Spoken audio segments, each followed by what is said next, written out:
Nomcebo Zikode, Zakes Bantwini, and Wouter Kellerman for winning the Grammy Award. They made us proud on the international stage and really demonstrated once again that ours is a resilient and winning nation. Crowning this was the sterling performance of Trevor Noah as program director. I thank you, ladies and gentlemen.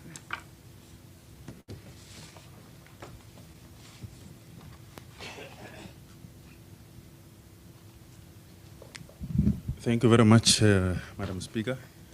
Ladies and gentlemen, we are live also on Parliament Television Channel 48 and across all social media platforms. And colleagues who cannot be here, who wants to ask questions, who are following us from those platforms, can post their questions on our WhatsApp group or my personal WhatsApp number so that we can attend to those questions as well. So once questions are asked, presiding officers and the STP, whoever is answering can come here or use the roving mics and respond from where you are seated for convenience. Thank you very much. Can we take questions, starting from here physically? IT will be the first, and Babala, you'll be the second. Any other hand? I don't see any other hand. Okay. In that order. Thank you. Atim Tangana from Newsroom Africa. I've got one question and one point of clarity. How much is the State of the Nation address costing this year?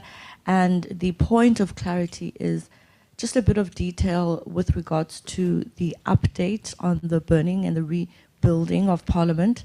I just need to perhaps get clarity as to when the briefing is going to be so that we can get details of what exactly is being done. Thank you. Okay.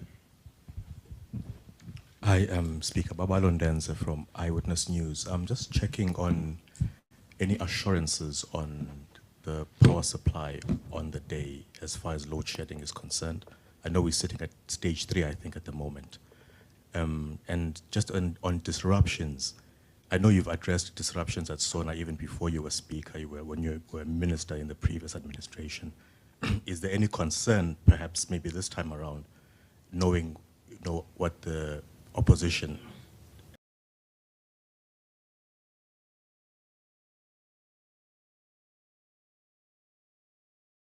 has been saying about the President and that other unrelated matter? Thank you.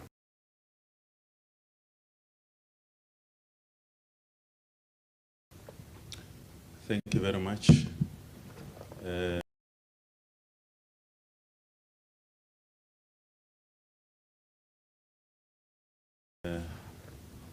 Before presiding officers respond, is there any other question? Okay. No question. No further question.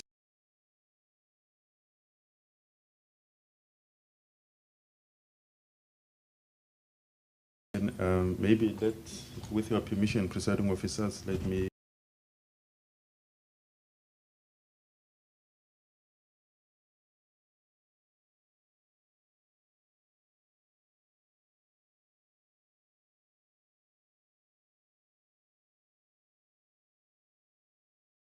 start with the Secretary to Parliament to deal with the cost as well as the details of the reconstruction.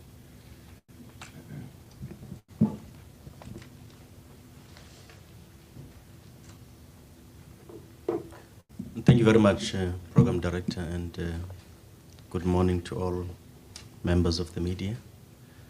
On the issue of load shedding for the day, of course, we are all facing this challenge in the country, but there will be minimization of the load shedding, part of our engagement with the city, where the extent to which, in collaboration with ESCOM, there will be measures taken to make sure that there is no load shedding that will impact on the delivery of SONA, including related precincts that will be central to feeding live coverage of the SONA. So that work is ongoing, including alternative measures to mitigate the likelihood of load shedding impacting on the delivery of SONA.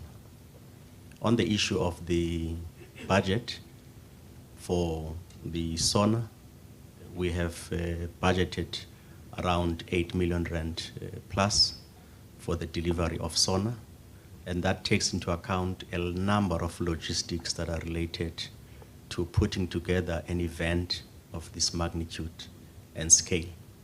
But consistent to the challenges that our country is facing on the fiscus, every attempt and measure is taken to minimize the issue of cost related to this. As we all know, it will grow minimally every year, last year compared to this, and the growth of the budget around the hosting of SONA. So it's about 8 million rand plus that we have budgeted to convene this event.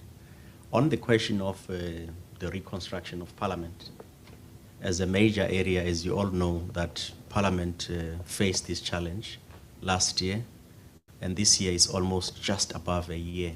So work has been done since the announcement by the Minister of Finance for an allocation of budget to start the reconstruction and restoration of Parliament.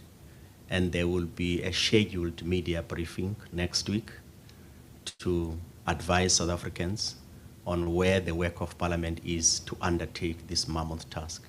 And all measures are in place, so you will receive communication on how we will detail the actual reconstruction of Parliament starting for this year. Thank you very much.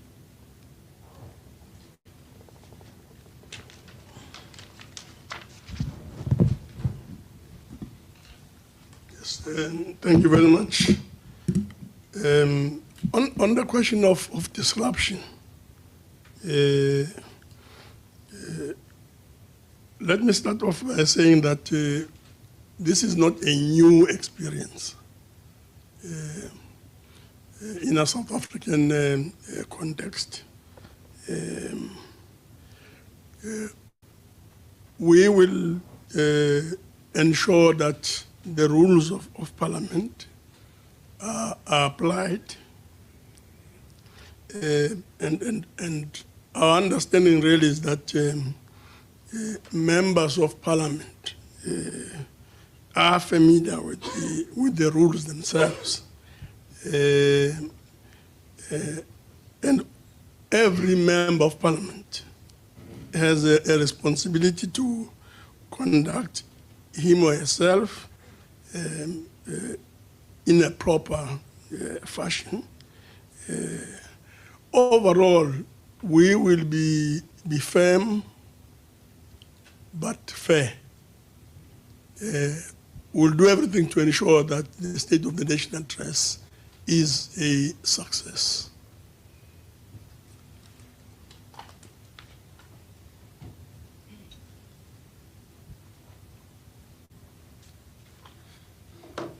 Thank you very much, STP and Chair. I think just to add on what the STP said regarding the budget, that it is 8 million. 8 million is what has been budgeted this year, but what we end up spending will be a different matter, so we can only consolidate and provide that information once we have done. For instance, last year the budget was 8 million, but we ended up spending just over 5.9 million. So most of the expenditure really has got nothing to do with what you call pomp and ceremony. The major cost drivers is the cost of holding this event outside of the traditional precinct of Parliament, including broadcasting, which is quite a lot when you rent per day. So just to add what the STP has said. Thank you very much. The questions online, one question come from several questions from Paul Vicchiato from Bloomberg. What time will guests have to be seated? That's number one. Will Parliament supply a list of MP names who will be in attendance?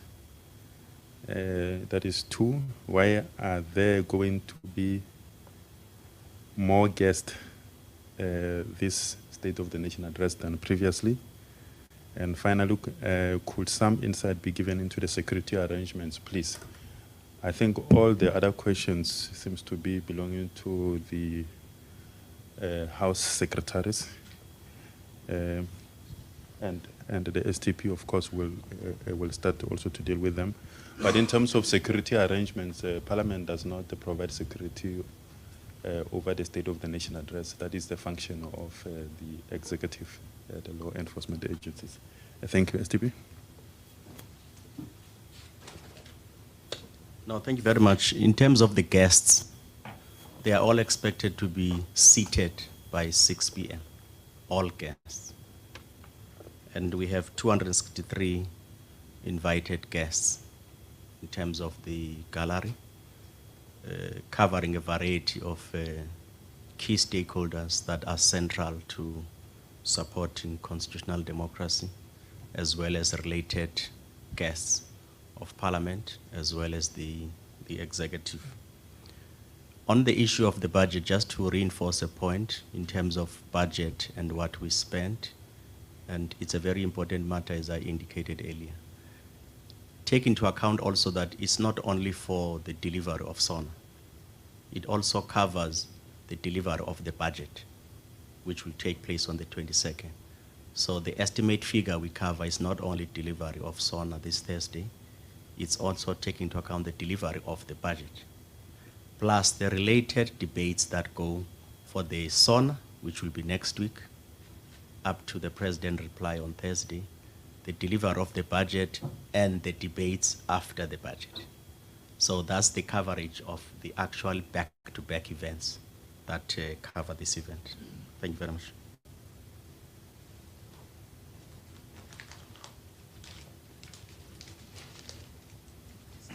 All right.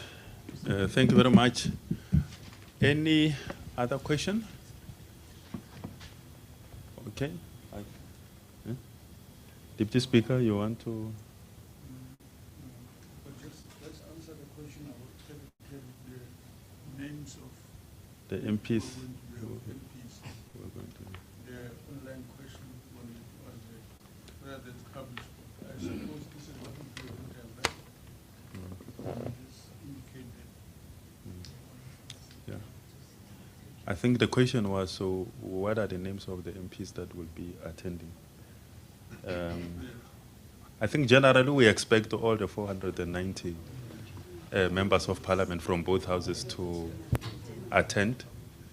Normally we only record the apologies, not the who is going, the confirmed attendance. Members don't confirm that they are coming to Parliament. They expected all of them to be there. Yeah. So the list really is available on our website. It's all members of Parliament.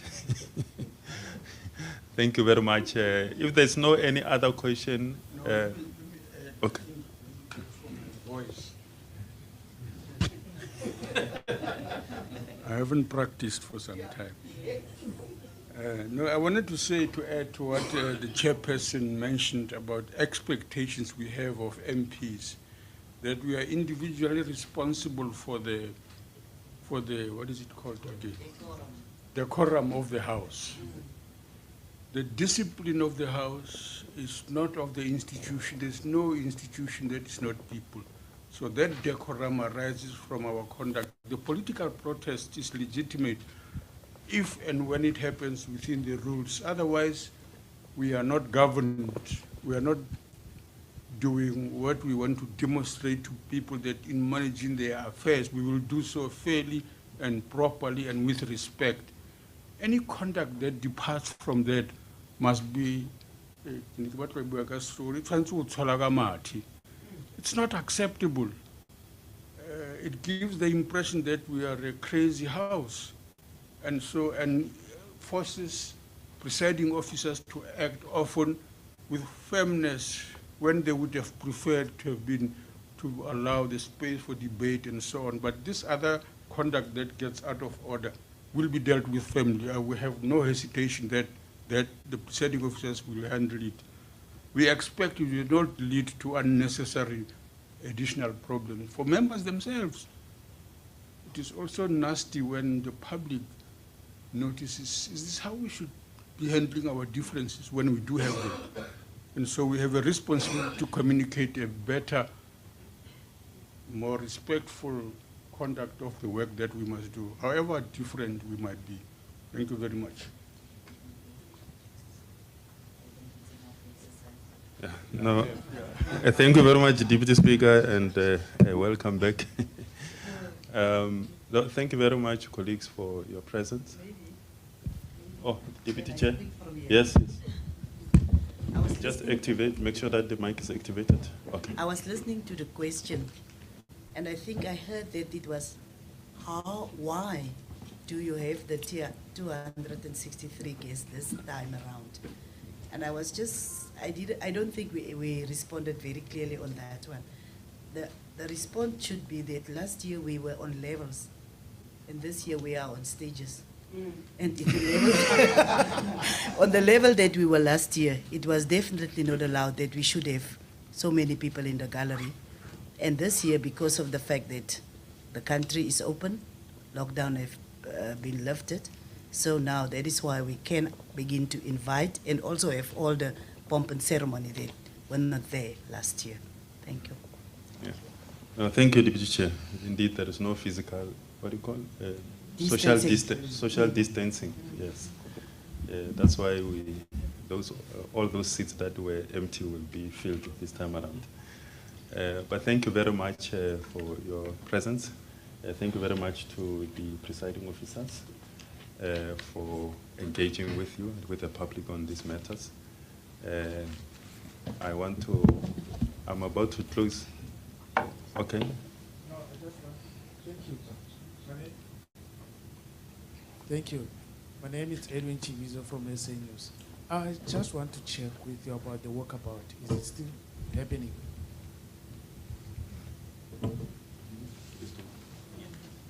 The walkabout is scheduled for Thursday. Yes. Wednesday. Yes, yes, sorry. Wednesday. Wednesday. I made a mistake, yes. Tomorrow it will happen. Okay.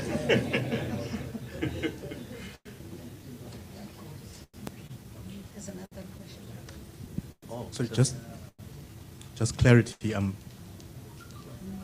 Just clarity is, I just heard the Ms. Lucas saying pomp and ceremony. Is pomp and ceremony, is it officially back now when it comes to SONA? Can we safely say that?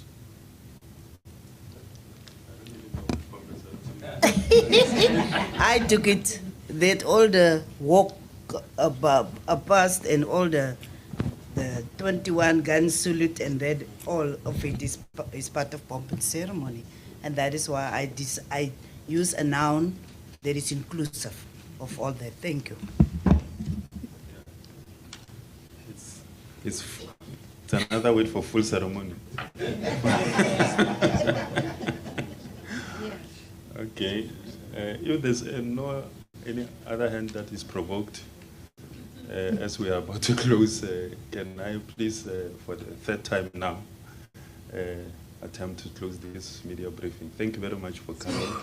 Thank you to the Speaker, to the Chairperson, Deputy Speaker, Deputy Chair, STP, House Chairpersons, and the Secretaries of the House. The press conference is adjourned. Thank you. Thank you.